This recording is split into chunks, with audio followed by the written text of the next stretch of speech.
Number 27 క్రిమి భోజనం. ఎవరైతే అతిథుల్ని గౌరవించారో, ఎవరైతే మనుషుల్ని అవసరాలకు వాడుకుంటారో, ఎవరైతే వేరే వాళ్ళ పనిని వీళ్ళ స్వార్థానికి తగ్గట్టు వీళ్ళ వైపు మలుచుకుంటారో అలాంటి వారికి ఈ శిక్షణ అయితే విధిస్తారు. ఇందులో భాగంగా వామ్స్ ని, ఇన్సెక్ట్స్ ని, సర్ఫెంట్స్ ని వీటన్నిటిని ఆ మనిషి మీదకి వదులుతారు. అండ్ శిక్షాకాలం పూర్తయ్యేంత వరకు అవి ఆ వ్యక్తి యొక్క శరీరాన్ని కంటిన్యూస్ గా తింటూనే ఉంటాయి. ఇన్సెక్ట్స్ అయితే మన బాడీ మొత్తాన్ని కూడా రంధ్రాలతో నింపేస్తాయి. అంత దారుణంగా ఆ శిక్షణ అయితే విధించడం జరుగుతుంది. 28 అంద కోపం. ఇదే ఫైనల్ శిక్ష కూడా.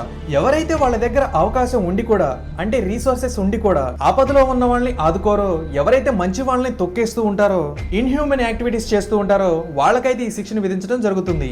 వీళ్ళకి విధించే శిక్ష ఏంటంటే క్రూర మృగాల చేత కనిపించడం, వాటితో కుమ్మించడం, వాటితో తొక్కించడం, అంటే లయన్స్, టైగర్స్ వీటన్నిటిని ఉపయోగించి కనిపిస్తారు. తర్వాత దున్నపోతులు లాంటి భారీ భారీ జంతువులను ఉపయోగించి కుమ్మించడం, తొక్కించడం లాంటివి చేస్తారు. ఏనుగుల్ని కూడా వాడే అవకాశం ఉంది. ఈగల్స్ లో విషపూరితమైన జంతువులను ఉపయోగించి లైక్ పాములు, స్కార్పియన్స్ వీటిని ఉపయోగించి కనిపిస్తూ ఉంటారు. ఇలా చాలా రకాలుగా మనల్ని హింసిస్తూ ఉంటారు మన శిక్షాకాలం పూర్తయ్యేంత వరకు. సో ఇవే గైస్ గరుడ పురాణం ప్రకారం ఇవి నరకంలో మనకు విధించే శిక్షలు.